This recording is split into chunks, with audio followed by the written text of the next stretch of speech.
Hey everybody, this is Kohdok here, and in case you haven't already noticed, I haven't posted a video for a while, but that's because I've been really busy with family, because you know how it's like in the holidays.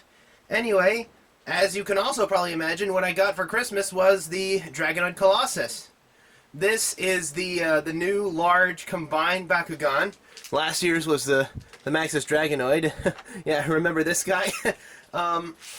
Anyway, as you can see, it is a large kind of transforming base with some battle gear attached to it.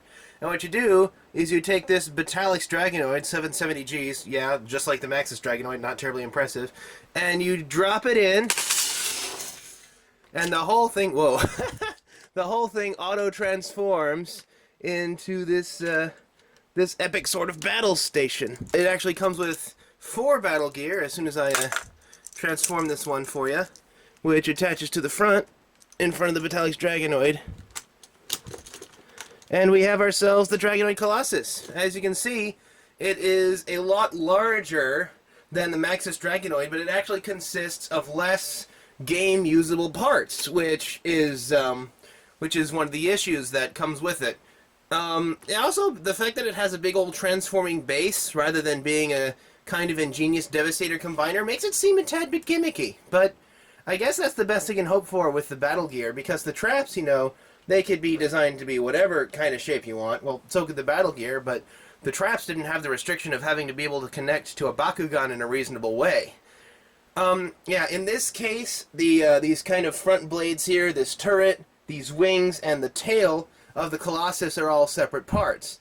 The Colossus itself actually has no points and cannot be used in battle. As a result. It doesn't exactly roll. This thing doesn't exactly roll well either, which is why you can't use it. I'm just saying it has to be able to roll and open on the card in order to be legal in play, and that means both it and Maxis Helios can't be used because they're not exactly the best rollers. Yes, my all chaos Maxis Helios, my pride and joy. Yeah, I didn't get Colossus Darak this year, and I think I can see why some people warned me not to get the Dragonoid Colossus, because it has abilities for the battle gear for all the attributes but my favorite one. Oh well, I wonder if the Colossus Darak has something in Chaos. But anyway, let's take a look at the individual parts. First up, we have our friend Batalix Dragonoid. This is the pack-in Bakugan for Dragonoid Colossus. It's Pyrus 770Gs, and it's actually really awkward looking compared to other Dragonoids we've had, like, any time really. It's got this weird kind of flat chisel face. It makes it look kind of like a dog with this kind of horn sticking out here. I mean, the shape is obviously designed to be compatible with the Colossus. The fact that it's only 770 Gs doesn't make it too exciting, but it does have a special combination attack with the tail, which is 50 Gs, and the tail gives it another 150 points when it's a Batalix Dragonoid. But that makes it another 150 points, so that's 200 points more rather than just 50, which can have its uses, but would be much more useful on something other than a 770G Bakugan. Oh well, I guess I should be happy that it's not just a repaint or a remold, just a little redeco of another Bakugan that's already out, like the one from Maxis Dragonoid is the Ultra Dragonoid, and the one for the Darak Colossus is just a repainted Darak.